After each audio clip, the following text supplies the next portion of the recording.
Murickassery Rajapuram Keerithodu road നവീകരണത്തിന്റെ പേരിൽ കുത്തിപ്പൊളിച്ചതോടെ കാൽനട യാത്ര പോലും ദുസ്സഹമായ അവസ്ഥയിലാണ്. അശാസ്ത്രീയമായി നിർമ്മിച്ച റോഡിന്റെ പണികൾ ഉപേക്ഷിച്ച നിലയിലാണ് കരാറുകാരൻ.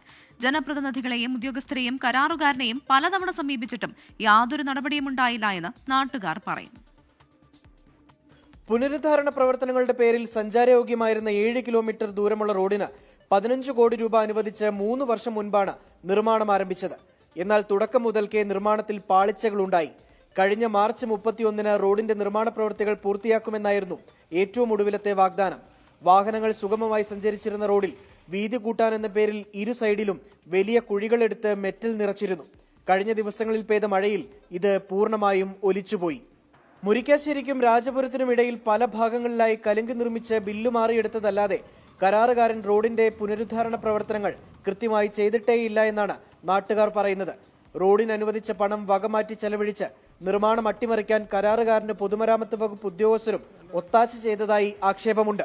മഴക്കാലം തുടങ്ങുന്നതിന് മുമ്പ് അടിയന്തര ഇടപെടലുണ്ടായില്ലെങ്കിൽ സ്കൂൾ കുട്ടികൾ ഉൾപ്പെടെയുള്ളവരുടെ യാത്ര വലിയ പ്രതിസന്ധിയിലാകും.